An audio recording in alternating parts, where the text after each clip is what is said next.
Eu levei muito tempo para compreender por que a extrema-direita transnacional tem esse culto a Israel e Jerusalém.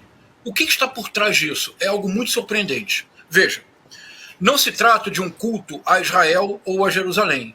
Do que se trata, e isso é muito claro na Igreja Universal do Reino de Deus.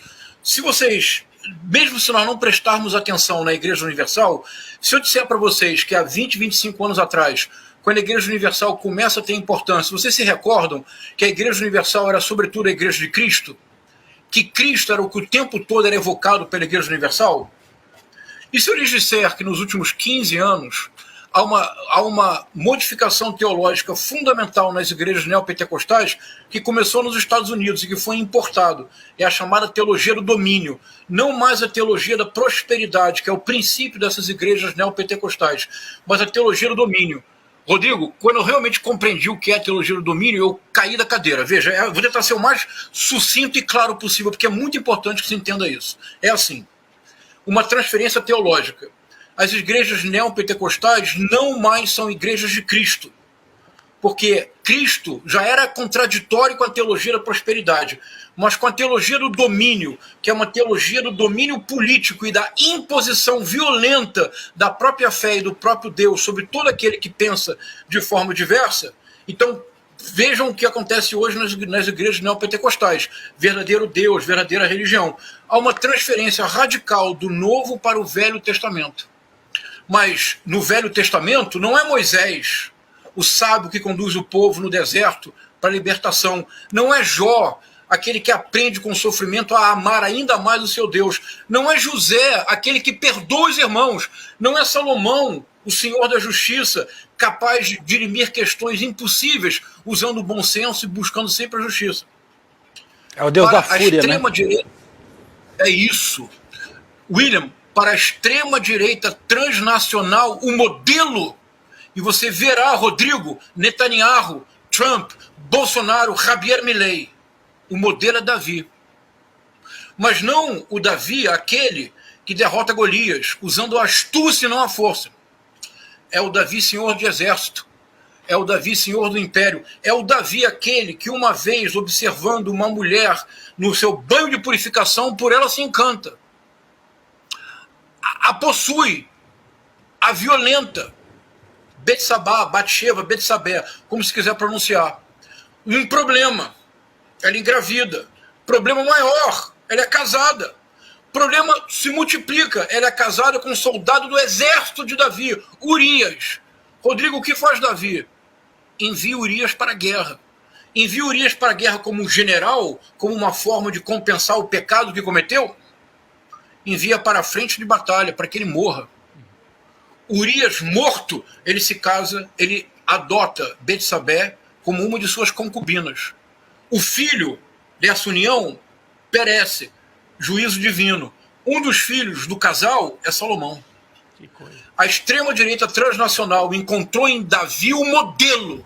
Qual é o modelo? O modelo do pecador ungido.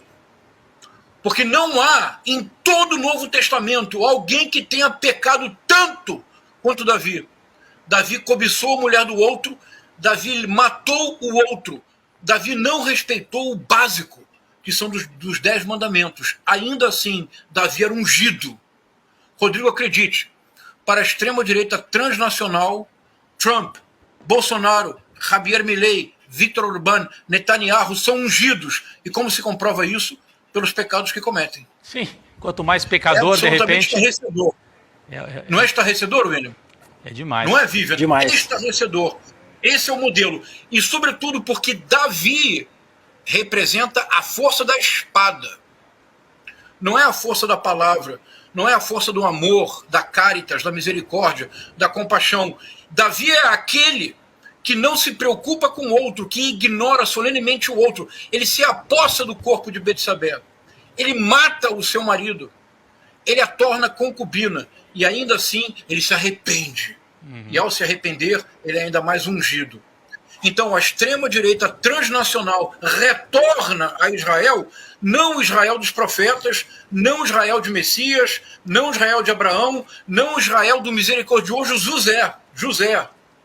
A famosa história do José, que é entregue pelos irmãos e que depois, tendo a chance de se vingar dos irmãos, perdoa todos os irmãos, numa espécie de imagem futura de Cristo.